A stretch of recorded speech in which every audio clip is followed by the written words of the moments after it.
you probably noticed I don't feel about that war the way we were told we were supposed to feel about that war, the way we were ordered and instructed by the United States government to feel about that war. You see, I tell you, my mind doesn't work that way. I got this real moron thing I do. It's called thinking. And I'm not a very good American because I like to form my own opinions. I don't just roll over when I'm told to. Sad to say, most Americans just roll over on command. Not me.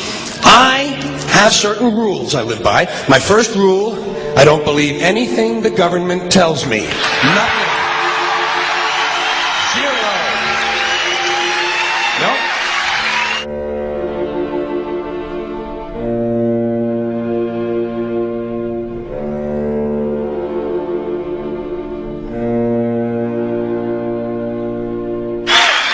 And I don't take very seriously the media or the press in this country, who in the case of the Persian Gulf War were nothing more than unpaid employees of the Department of Defense, and who most of the time function as kind of an unofficial public relations agency for the United States government.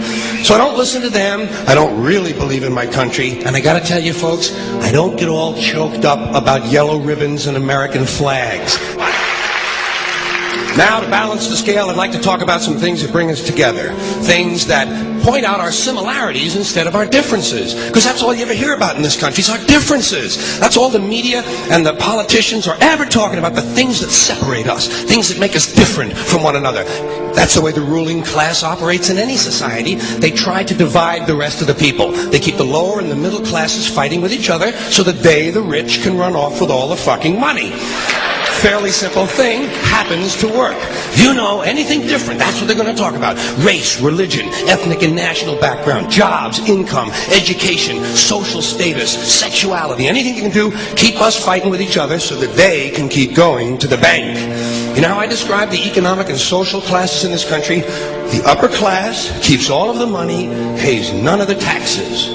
The middle class pays all of the taxes, does all of the work.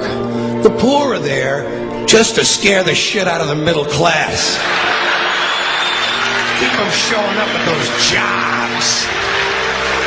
Politicians know that word. They use it on you. Politicians have traditionally hidden behind three things: the flag, the Bible, and children. No child left behind. No child left behind. Oh, really? Well, it wasn't long ago you were talking about giving kids a head start. Head start, left behind? Someone's losing fucking ground here.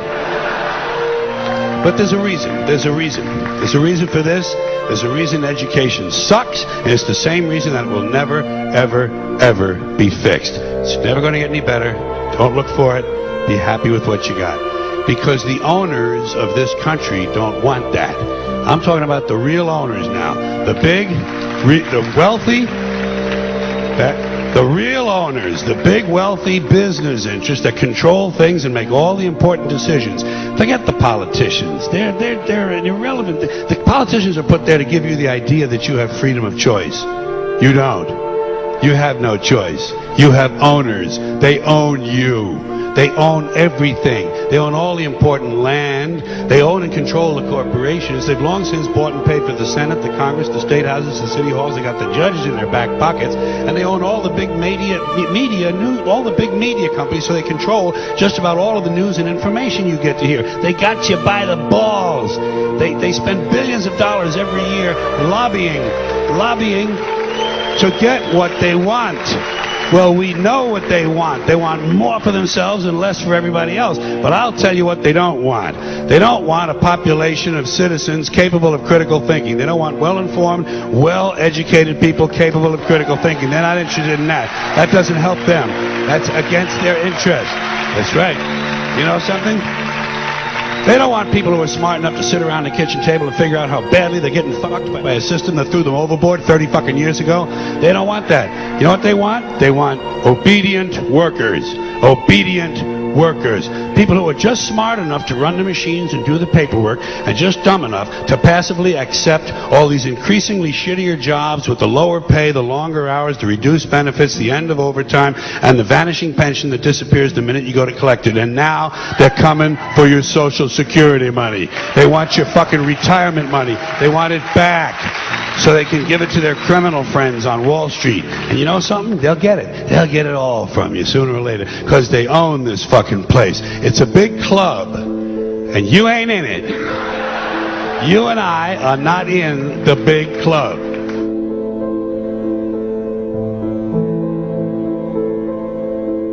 The greatest form of control is where you think you're free when you're being fundamentally manipulated and dictated to. One form of dictatorship is being in a prison cell and you can see the bars and touch it. The other one is sitting in a prison cell but you can't see the bar, you think you're free. What the human race is suffering from is mass hypnosis. We are being hypnotized by people like this. Newsreaders, politicians, teachers, lecturers. We are in a country and in a world that is being run by unbelievably sick people. The chasm between what we're told is going on and what is really going on is absolutely enormous. The greatest hypnotist on planet Earth is a oblong box in the corner of the room. It is constantly telling us what to believe is real. Historically, the control and manipulation of political opinion has been the Freemasons' main weapon in gaining control of countries and states.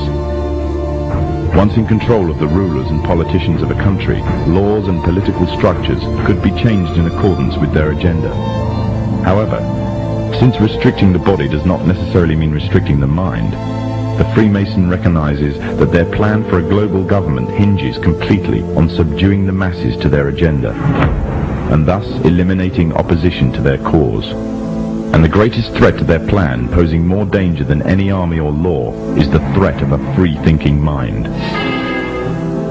In order to eliminate this threat and to achieve their objective, the Masons have set about the boldest plan ever devised: the complete control of every aspect of human life, your life. And the weapons they are using against you are in your very homes, entertaining you and your children, and gradually indoctrinating you without you even realizing.